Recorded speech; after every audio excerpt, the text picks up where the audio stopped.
Welcome back to All Things Creepy. I'm your host, Micah James. Now, before we get into this week's episode, I have a minor update. If you follow me on Instagram, you probably saw my story where I said that I might be taking a short hiatus. Now, I don't want to say that's untrue, but it's also, after thinking about it, I don't think I'm going to take a full hiatus.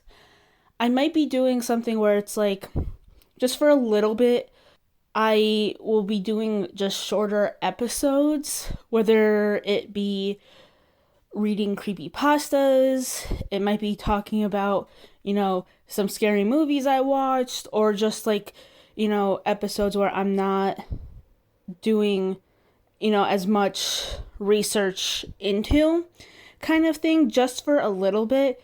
Because I'm not going to lie, doing this podcast keeps me a little bit sane. It's like a constant that's in my life, and I don't have a lot of constants right now. Now, with all that personal shit out of the way, this week I'm bringing to you guys 3 different micropastas, just because it was an easy topic for me to do after coming home from a 4-day Indian wedding. So, yeah.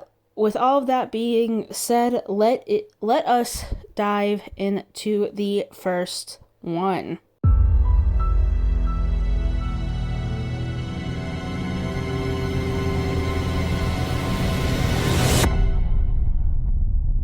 Seven minutes. If you have ever been in a near-death experience, you may have seen your life flash before your eyes. I've asked several people about this. They said that it was like they went through their whole life in a second. That's not too far-fetched.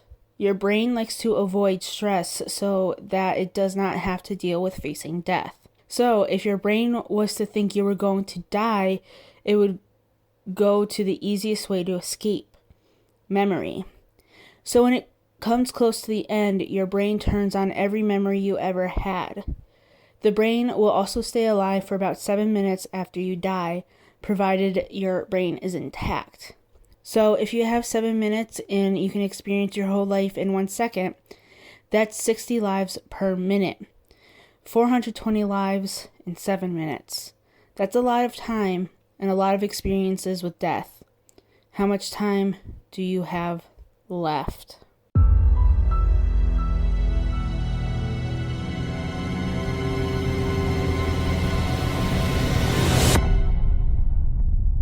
The absence of sound. Try this. Turn off the music, turn off the TV. If you have to, turn off the computer. Then go into another room and sit in total silence. Do you hear that? That ringing? People say it is your brain making a sound to explain the silence. People lied.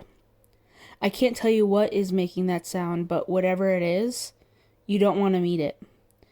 It is trying to break through, force its way onto our plane of existence. Now try this. Repeat the first steps. Turn everything off. This time, turn off the lights too. Still hear that ringing?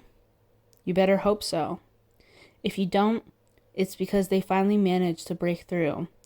Break through and into your head. And no amount of running will save you.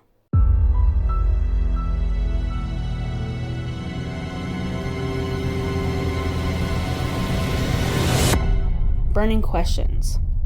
Burn, incompetent fools. Translated from Latin. Why do you worship such evil? The priest bellowed. I don't. I swear it, I shouted, as the ropes that bind me to the pyre tightened. You do. You have been seen floating off of the ground, Lilith. Explain that. I was not. Who told you such lies?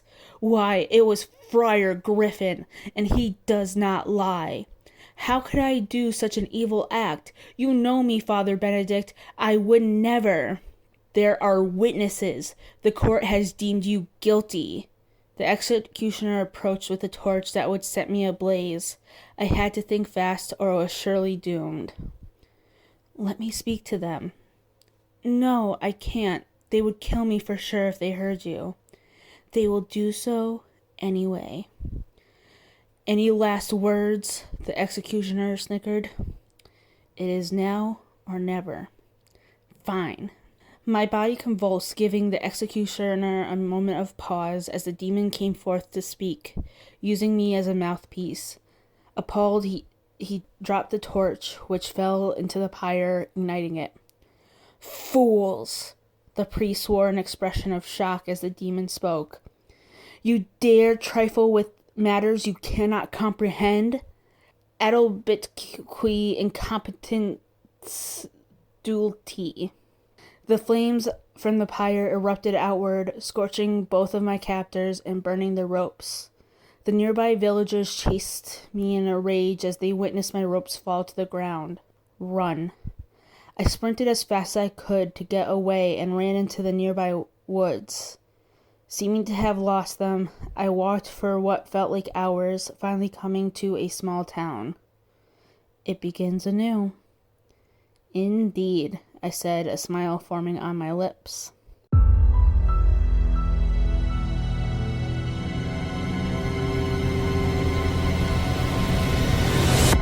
So, as usual, all the stories will be linked in the show notes. Now, there was Latin, the first, in the last story. The first line I read of the last story is what it translated to, and I know I definitely mispronounced that Latin sentence, so please forgive me. Anyways, those were 3 more micropastas that I wanted to share with you. Again, I'm not necessarily going to go on like a full hiatus, like just more of a semi-hiatus for a little bit, just until I can get my bearings. Follow me on Instagram, Blue Sky, and Threads, because I will kind of like update on like when, like kind of like how things are going and stuff like that, and when I'll be bringing back like longer episodes. I'm hoping that next week's episode will be like slightly longer because I'm going to be watching some horror movies from Tubi. So look forward to that next week, and I will see you guys then. Please be safe out there.